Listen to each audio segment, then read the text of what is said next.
मैंने कहा रात को मैं तुम्हारे रूम में आऊँगी और तुम्हें पढ़ाऊँगी।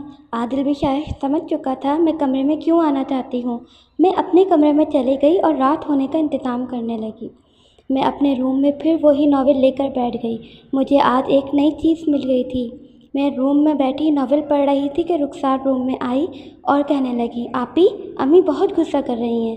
कह रही हैं आज इसे पता नहीं क्या हो गया है जो बार बार जाकर रूम में बैठ जाती है। मेरा तो आज काम हो गया। मैं इसने हाथ भी नहीं बटाया। तो मैंने रुखसार से कहा कि जाकर अम्मी से कह दो कि मैं अभी आती हूँ। जब रुखसार चली गई तो मैंने नॉवेल गद्दे के नीचे रखा और मैं भी बाहर आ गई। अम्मी ने मुझे देखा तो गुस्सा करने लगी कि आज तुम्हें क्या हो गया है जो कमरे में ही घुसी हो। कब से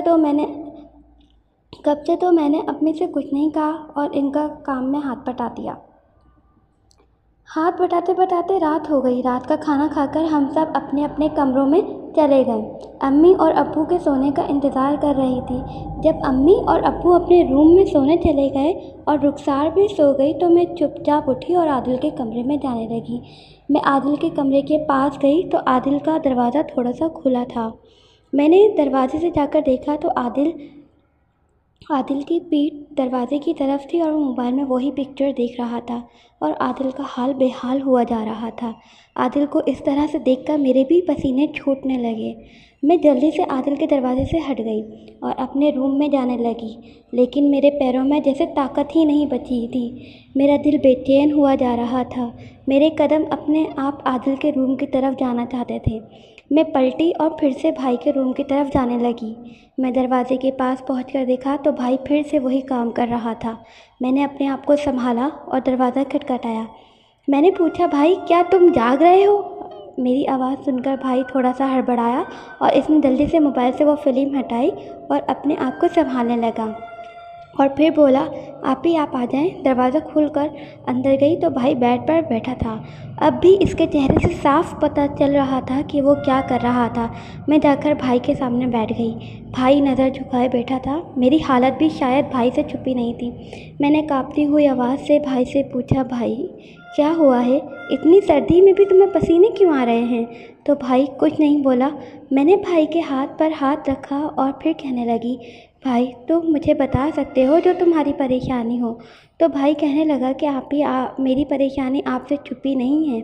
आप जानती हैं कि मुझे क्या परेशानी है और मैं भी जानता हूँ कि आप क्या चाहती हैं। मैं जब से कॉलेज से आया हूँ मैं देख रहा हूँ कि आपका क्या हाल हुआ जा रहा है।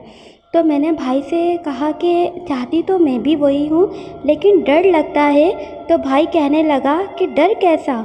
अब्बू अम्मी तो अपने रूम में सो रहे हैं और रुखसार भी सो गई है।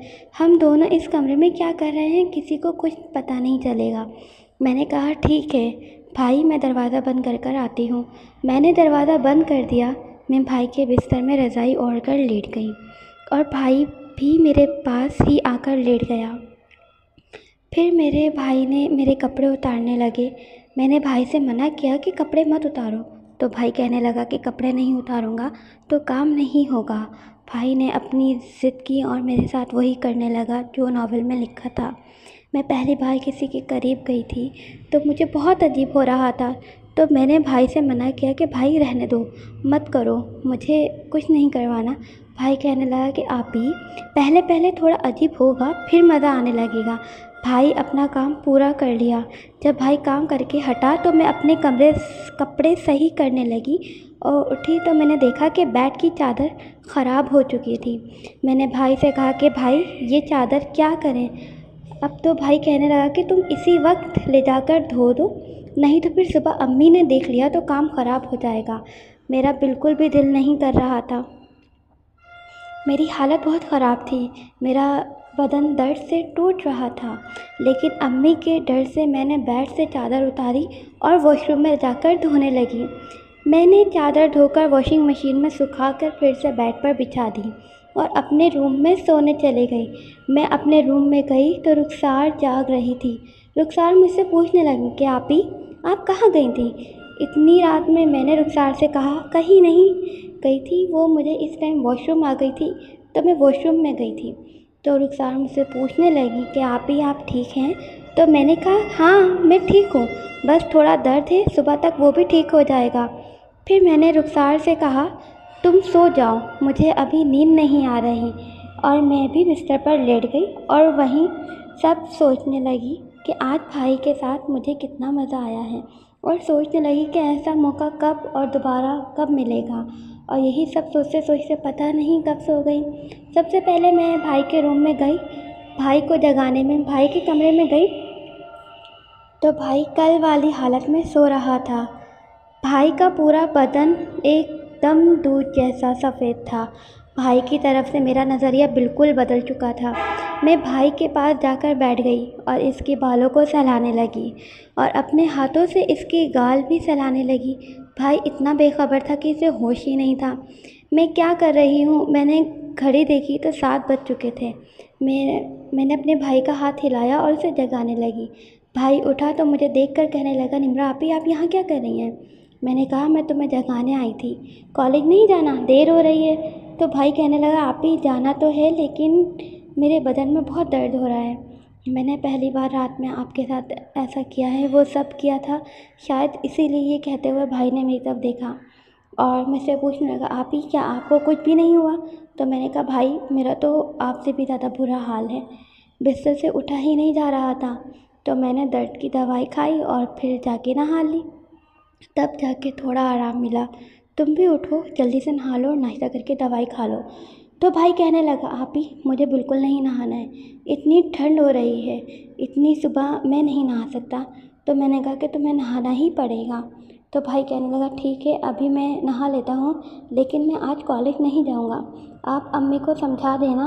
मैंने कहा, ठीक है, लेटे रहो, मेरी तबीयत ठीक हो चुकी है, अगर तुम्हारी तरफ आई तो कोई मसला नहीं होगा, जब तुम्हारा दिल करे तब उठ जाना। तो भाई फिर से सो गया और मैं अपने कमरे में चली गई, क्योंकि मैं नाश्ता कर चुकी थी और अम्मी अब्बू अभी उठे नहीं थे और मुझे नींद भी बहुत आ रही थी, क्योंकि सारी रात मैं बदन दर्द के मारे सो नहीं पाई थी। मैं जैसे ही बिस्तर पर लेटी तो सो गई, क्योंकि दवाई खाने और नहाने के बाद मुझे आराम मिल गया था। मैं थोड़ी ही देर सोई थी कि अम्मी मेरे रूम में आई और कहने लगी, अभी तक सो रही हो निम्रा, तुमने अभी तक आदिल को जगाया नहीं, इसे कॉलेज जाना था। तो मैंने अम्मी से कहा, अम्मी मैं आदिल को जगाने गई थी, लेकिन वो कह रहा था कि वो आज कॉलेज नहीं जाएगा, इसकी कुछ तबीयत ठीक नहीं है, इसलिए मैं फिर से आके सो